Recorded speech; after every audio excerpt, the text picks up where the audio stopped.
All right, guys, Ringbrothers builds almost need no introduction. I'm here with Jim.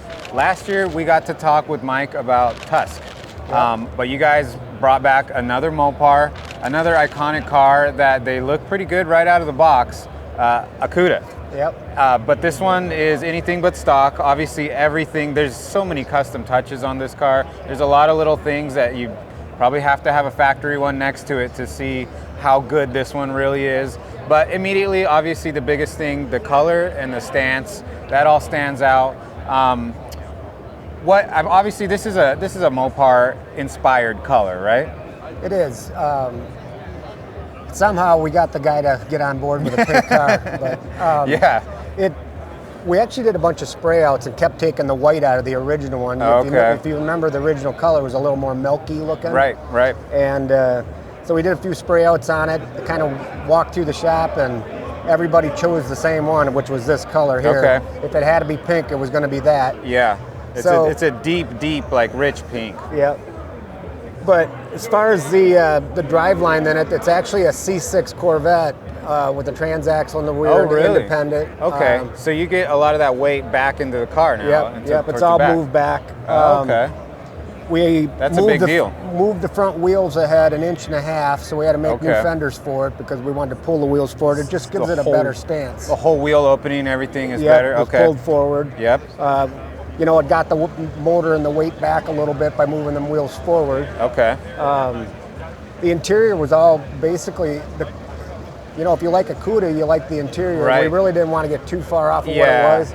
We did do Recaro seats in it to make them look Mopar, obviously, with the stitching and stuff. Well, the contrast of the pink on the white is so 70s. Yeah. You know, that's like you almost want to like get Don Johnson in there to drive this thing. Yeah. It's so cool. A little fun fact about, we had the car painted pink and it had a red eye in it. Right. Yeah. And we were just looking at it one day. I said to Mike, man, we should, because we had already built all the valve covers, so they were done, and they said really? red eye. Red eye. And I said, Mike, man, we got to change that. We got to make new valve covers or something, because it's, we got to say it's a pink eye now. Can't miss that opportunity, right? Yeah, so we got to call it a pink eye, hence the name Infected for the car. But that's kind of how that came about. Very cool. There's a lot of little things too. So like the actual shape of the car, I know you reproportioned the wheelbase a little bit and the fenders. Yep. Did you guys play with a lot of the other proportions? These cars have like such a presence from the factory, but they never sat low enough.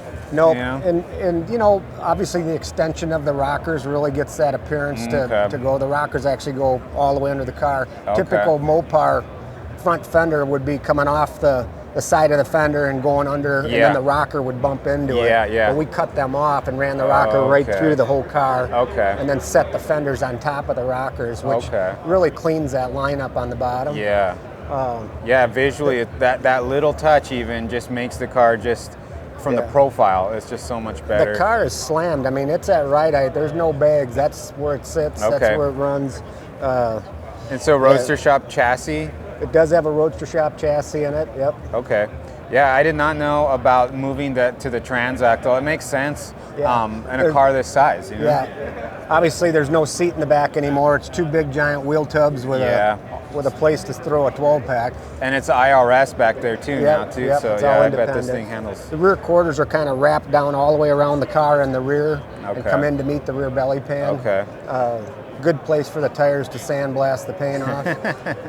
I noticed everything too, like the grill appears to be the stock shape, but dialed. Everything is perfect. Yep. How did you guys produce this grill piece? Well, we ended up, obviously these Mopars are a bunch of different pieces with the trim around them, and we had tigged them all together and then actually put them on. There were just so many parts, it just didn't look right. Yeah. And same way with the grill. The grill went in one piece, and typically the eyebrows are separate. Right. So I noticed even the back window trim.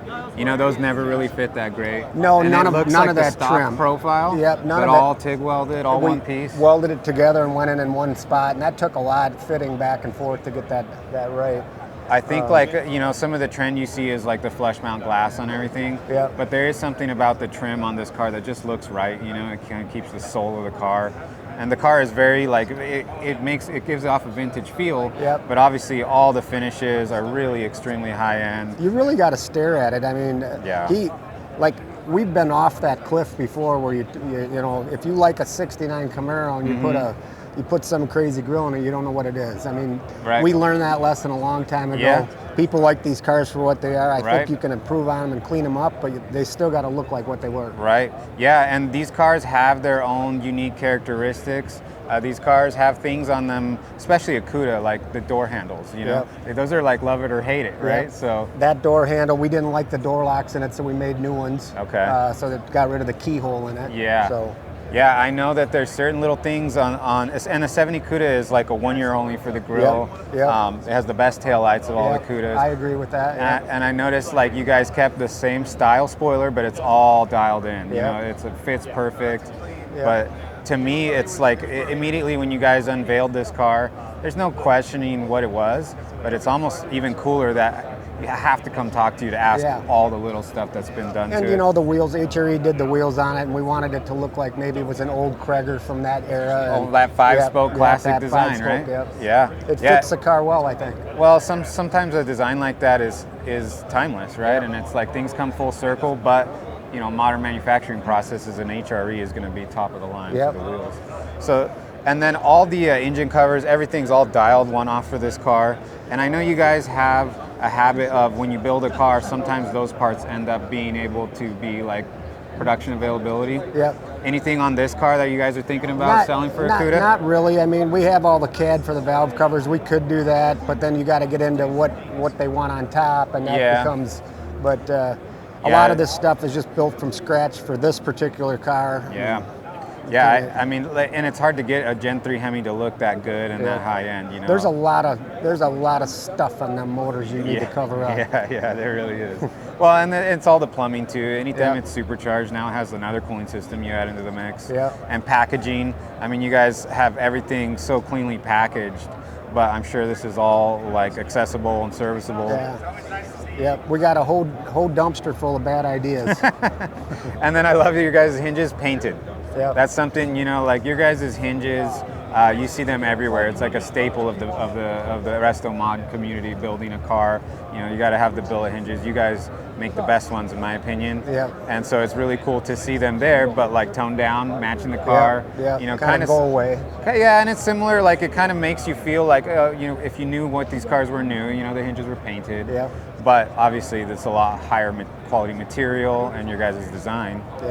Yeah, I love it. It sits right. The chin spoiler. All handmade, huh? That's all handmade. Yeah, even that mouth, that opening there. You know, a lot of times you'll see they had like provisions for a license plate or whatever. This is all just perfect. Oh, thank you. And the way it fits and finishes, I know Mopars are never fit and finish cars to begin with, and a lot of little things on the Mopars, the doors, you know, when you close them, they rattle. The interior was like plasticky on those cars, so you guys just take it all to the next level. I really like too, you know, like the window trim, all those accents, you guys color matched it, but it's all Cuda-esque, but you guys just dial it all in, right? Yeah, it's just time. It's just time, and there's a cage in this car. Full cage, It's tucked nice and clean, but safe. Yeah, so what kind of power level, is this just like I think it's 820 or whatever what you would get out of a red eye? More than enough, basically? It's plenty for this car. Yeah, I bet. Yeah, and in a street car, I mean, anything at this power level, and like the way it's making the power, it's plenty to have fun. Yeah, it's plenty. And the pistol grip shifter, that's just the right shifter to put in this car, right? Yeah, it has to have a pistol grip. It has to have it, right? We kind of redid it all in carbon handle, but we got a lot of time just on the shifter. If it doesn't have it, people wonder like, why'd you miss that? You know? Yeah, I love it. Yeah, you guys knock it out of the park with the Mopars. Every time, you know, this is such a good body style. You see a lot of takes on it. And sometimes they go so far into like being unrecognizable. I really love the way you guys just take the soul of the car and make it high-end, modern manufacturing processes with like the way the grill is. Like this looks like what a concept car should look like with the grill, you know? Well, thank you. Yeah. Well, thank you for the time. This thing's awesome. I wish I could see underneath it, but I'm sure there's probably some photos somewhere, huh? There is. The bottom of the car looks better than the top. Really? Yeah. Yeah, this is incredible. I'm sure we can get you some photos of that. Yeah, that'd be awesome. All right. Well, thank you for your time. Thank you. I appreciate it. Yeah. Thank you, guys. Yeah. All good. When man. we're all in one spot, then that's the whole point of the show, right? That's it. All right, guys, we're here with Ryan from Ringbrothers. What's going on? Nice to meet Good you. to see you. And we're in front of probably the baddest G-body I've ever seen in my life. Thank you very much. So GNXs are coming into their own. You're starting to see people put serious work into them, serious money into them, but you almost never see the 6-cylinder still in them. Right. That's really cool about this car. That was important to us. Really? Okay. So talk about that, because this is a Kenny Delweiler. Yeah, Kenny Delweiler Okay. put this engine together. Big name in the 6-cylinder world, right? Yeah, The GNX legend, world. legend, right?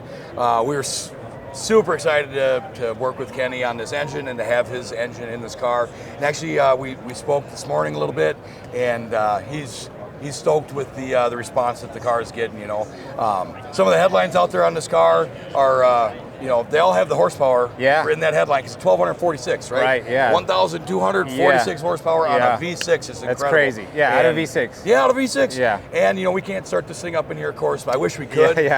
Because it sounds nasty. Just a unique sound to it, right? It is. It's like no 6-cylinder I've ever heard in my life. It's just gnarly. And then you give it a little bit of throttle, and those turbos spool up, and the wastegate's open, and it just sounds so good. Yeah, the response to I mean, there's a reason these things like have the legendary status, and it's because back in the day, these were some of the fastest things out there. Right. And so to keep up, you know, a lot of guys, you see it, they'll V8 swap them, you know? Yeah. But you don't have to, you know, this is making all the power. Absolutely. And to be honest, the package that it's in, so G-bodies have their struggles with the nose cone, you know, the plastic pieces, any 80s car really. Right. And GM on top of that. I'm seeing like none of those problems on this car, and a lot of reshaping. Yeah. There's like a lot of stuff on here that looks way better than it did, but only slight differences. Right. Let's talk about like some of the key things you guys focused on when you were trying to kind of clean up this car. So number one, as you said, that front bumper, I mean, come on. You know, it's plastic, it fit like garbage. The gaps were enormous. And it's old now, right? I mean, it's 40 years old. Right, and it's square, and it just, you know, it was fine in the day. Nobody thought anything of it. Sure. But trying to put a modern spin on a classic, that was the first thing that we decided had to be changed, right? So the first thing we did, this body line behind the headlight bucket there, normally that gets to here and it turns and goes perpendicular to the ground, goes straight down. And that's where that bumper would have started. What we did is that we kept this line going straight down at that same angle, so that we don't have that brake here, and then our bumper, of course, mounted to that. So we extended the front of the bumper. So that brings that whole shape and that whole feel of the car forward that way. Right. So we that's awesome. Yeah, we extended the fender there at that bottom, and then we built our bumper off of that. Okay, so perfect. Everything below the headlight buckets is aluminum. It's all sheet metal aluminum. Okay. That's why it's so crisp and clean looking. Right. Everything here down, there's no plastic anymore. It's all sheet metal aluminum. This is billet. We wanted to replicate that look of that rubber that they had on these. But again, modern vibe. You know, these went straight out and it came straight back. And we didn't want to. So now it's nice and flush. Right. But it's still, you guys cut in a little piece there to kind of make it look that OE look. Right. It's still removable. We get down here, you know, where those turn signals were. Now that's our air intake. So we got twin turbos on this. Of course, a big K&N filter attached to that P6266 precision turbo is sitting kind of right here. So behind that is where that air intake is being fed. So it's getting nice, clean, cold air from down low. Right. Intercooler's getting fed here. You know, of course, on the original, that was just blocked off. Air dam, that's also aluminum. So there's no plastic from here down. No plastic whatsoever. All hand formed sheet metal aluminum. That was number one. Right? That's the first thing I noticed walking up on this car. You notice that this is just so clean and crisp. Right. Little things too, like a fluted lens still. You know, like it's got that retro vibe. You know, it's easy to just put LED lights on everything, right? Right. And these are the Holley. You know, the really, they're like super the retro bright. Yeah, retro bright. Thank you. Yeah, but Thank still, you. like, you know, an 80s car, that's what you want to see, right? The fluted lens. Right. Thought I had a table there behind me for a second. Give the hardware away. Be able to drop this. So one of the things we did on the hood, it's the stock Grand National hood. But going with GM, Cadillac CTSV, we wanted to get some of that heat out. We wanted carbon touches throughout this car. I was going to ask about that next, because I see it a little bit peppered in throughout the whole car, right? Yeah, so the owner wanted some carbon, didn't want a ton of carbon, didn't know exactly where, kind of left that to our discretion of like, you know, I'd like a little bit of touches. So, you know, on many of our cars, we've got a Cuda in our booth right now, there's touches of chrome. So front bumper, door handle, rear bumper. Yeah. On this, we did the same with the carbon. Okay. In the front, in the middle, and in the back. Perfect. So, you know, everything's stock here except this vent, and then we added this detail here. Yeah. It follows these same well, the same shapes hood go lines. so well with like that hard line, hard edge, you know, the shapes that are coming back around into style now. Like you said, your Cadillac had that. Right. One of the other cool things up under here, so we have a full cage in this car, but the body is still removable from the chassis. So what we've got is a tube clamp at the firewall. So this is all welded directly to the frame. But if you were to take the body off, you undo those tube clamps, and of course then you can separate, and everything inside the driver's compartment bolts onto the chassis. That's and you incredible. Can remove that. Yeah, this whole section on these cars, just ugly. Yeah, it's ugly. We wanted to cover up the wiper, so stock wiper motors in there. Okay. It's all hidden underneath all of that. Okay. Put a modern booster that's from like a 17 Challenger. Okay. And then you know, one of the other things that we needed to do was put a breather tank in this for this engine to breathe, right? Yep. And so that whole piece along that back bar, that's the breather tank.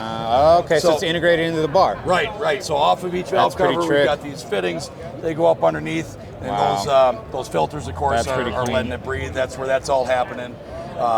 You know, of course, we made all of everything under the hood, right? Yeah. The core sport cover. We made the intercooler. We got, you know, just a starter intercooler. We made the tanks, made it fit for us.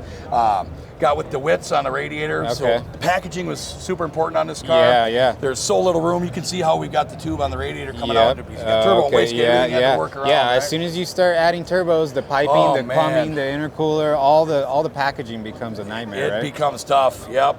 And we developed a couple new products for this car specifically. One of them are these hood adjusters here, which also are poppers. So these G-bodies, they had that big spring right here. Yeah. Well, guess where that lands? Right in the middle of my charge tube. So it forced that innovation then. Forced that innovation. Like, what are we going to do? And we figured that out. So we've actually got those on our Blazer too.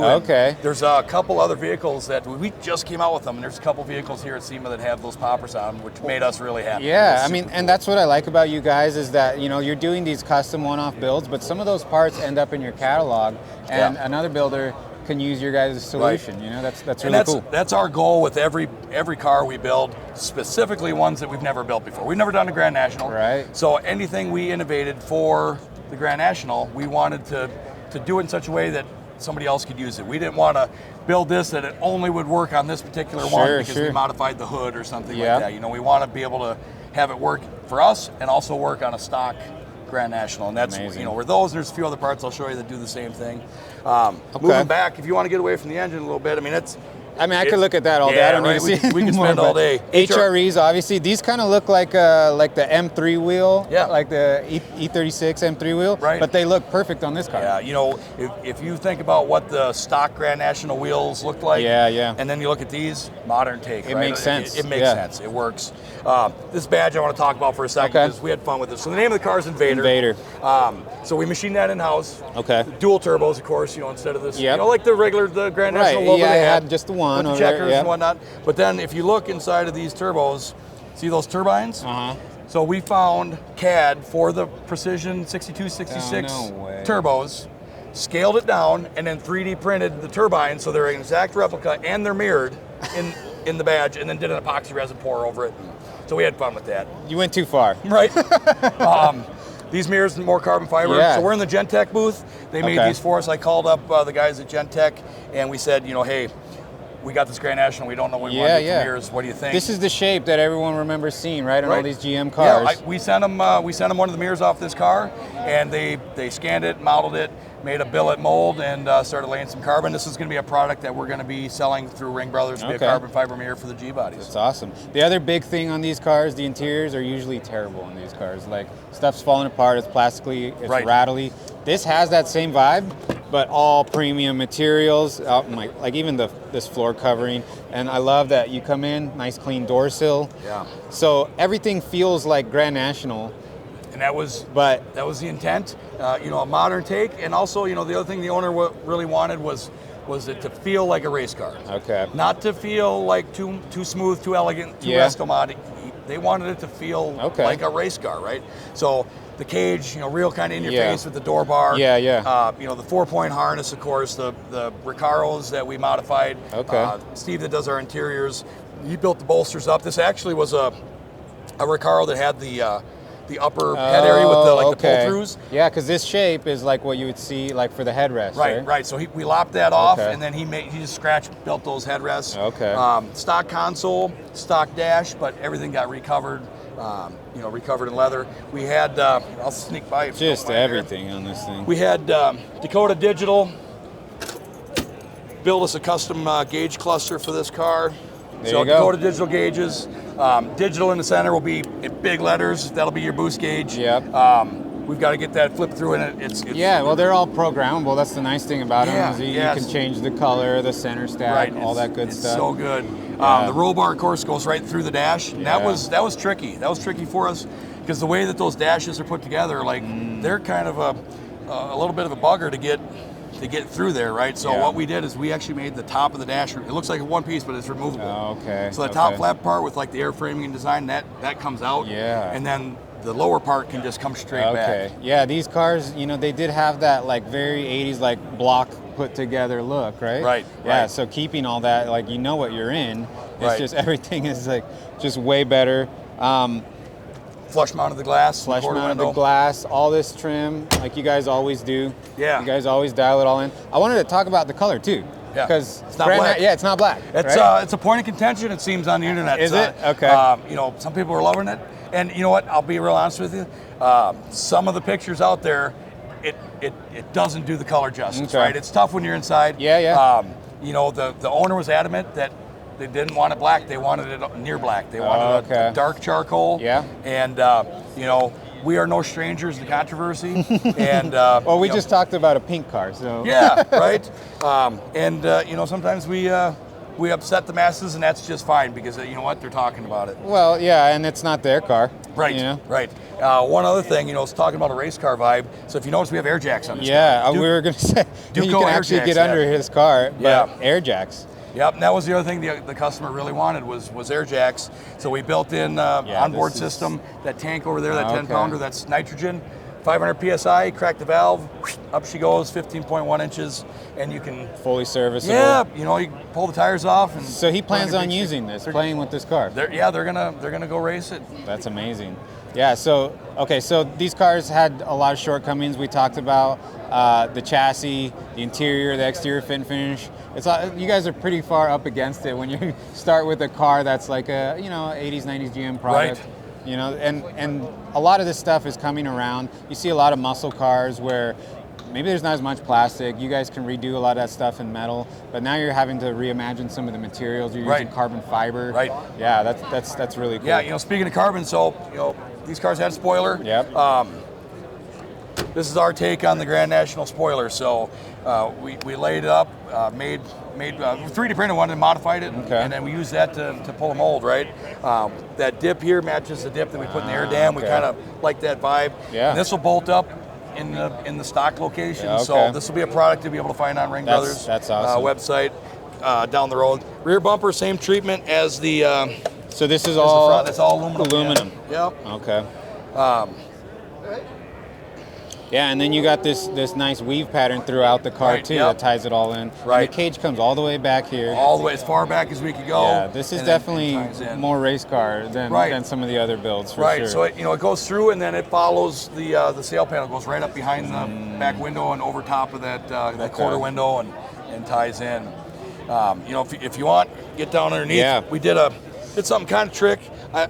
Oh wow! I really like so closeout panel here. Right, so exhaust comes through there. Oh, okay. You've got vents to help some of that heat come out. Yep. But so we got to this point. We had built this bumper.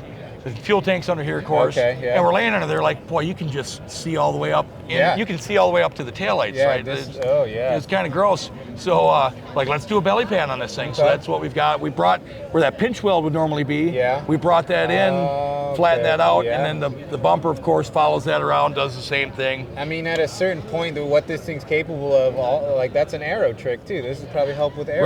Right. Yeah. And on the front side, speaking of that, so it doesn't just open up. If you crawled all the way under there, you would see that it angles back up and then it connects above the rear end at about a 45-degree angle. Okay. So any air that's under there should get pushed down and out. You know, it's not going to get trapped in here at all. It's sealed tight with foam, just like we've got around here. Okay. All the way up in the front as well. And then from here, you can also see these big Brembos, carbon ceramic brakes all the way around. Brakes. Yeah. That's big boy stuff. Oh, right yeah. there. And 9-inch forward rim with a fabricated housing. Right. Yep. Transmission, what are you running? It's American Powertrain T56. Okay, perfect. Yeah. Yeah, you got to be able to roll gears in this car, carbon right? carbon drive shaft. I think it's a 3 3/4 inch carbon drive shaft. Well, a lot of these cars were automatic originally. Right. They were. Okay. And you know, again, talking with the owner early in the build process, part of what they wanted was the enjoyment that comes from driving a manual. Yeah. Right. Like. That's that user interface, it's right? just fun. Well, and there's faster ways to shift a car, but it's not as fun. Right. And if you're in a race car, like if you're not trying to, they're not trying to necessarily be the fastest there is. Yeah, and you're not going fender to fender with another car. Right. There's having fun. Yeah. And there's nothing for me more fun than automatics. You know, the joke. You know, I remember when we were in high school, we wanted to feel cool, like we had a manual, so you'd push it into neutral at a stop sign, let it roll back, and then hit drive.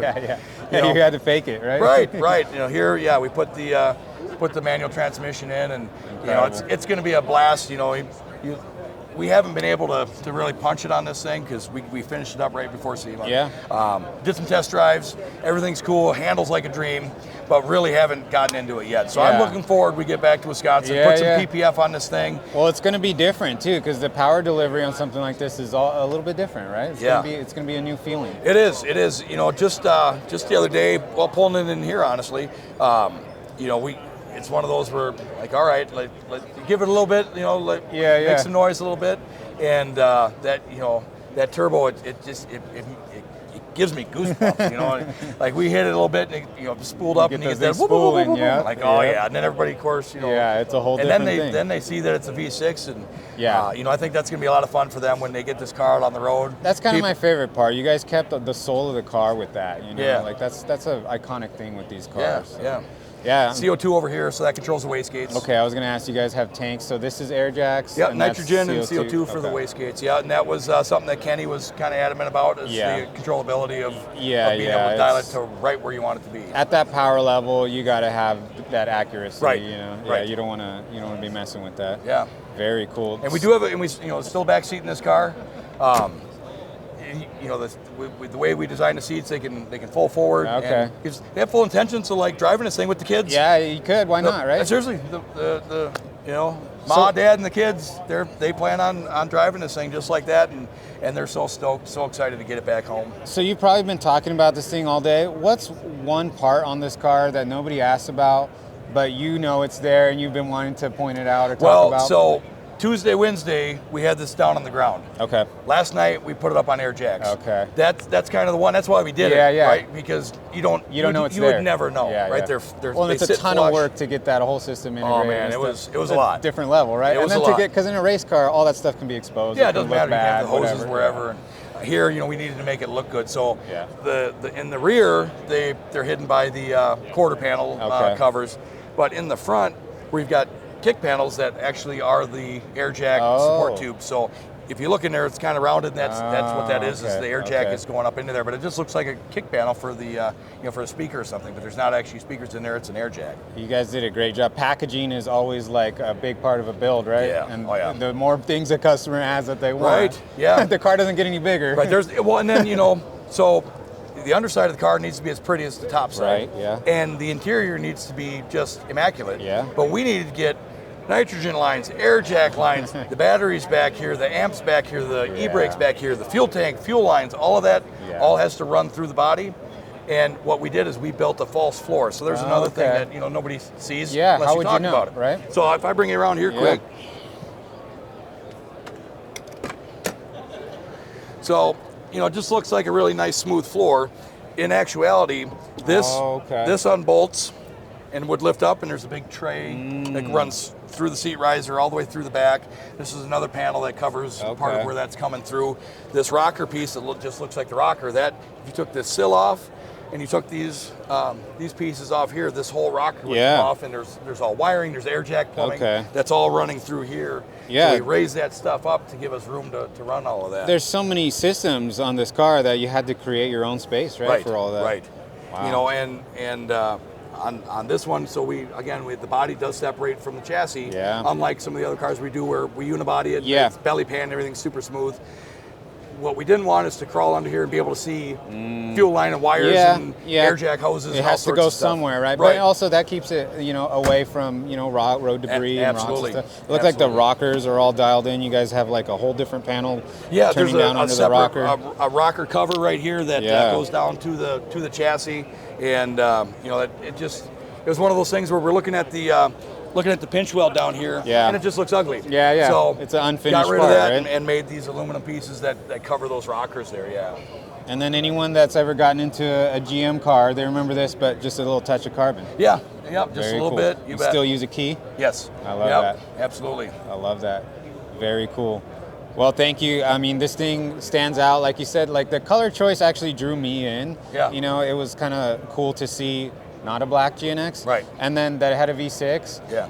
I was like, okay. And then I saw, okay, it's a Ringbrothers build. It's going to have a million other touches that you have to ask about. Yeah. Very cool. Yeah, I'm glad you like it. Obviously we couldn't paint this car green or something that completely, You can do whatever you want. I suppose you could. We wouldn't. It's not going to be a yellow Grand National. Yeah. But we did want to be different. Yeah. Right? Because it's predictable it's going to be black. We wanted to be a little bit different, and first and foremost, the owner wanted to be a little bit different. Yeah. With it, so. And all those cars, they get kind of that legendary status because they were all black. They had that sinister look to them, and you didn't get away from that. This car still has that feel. Right.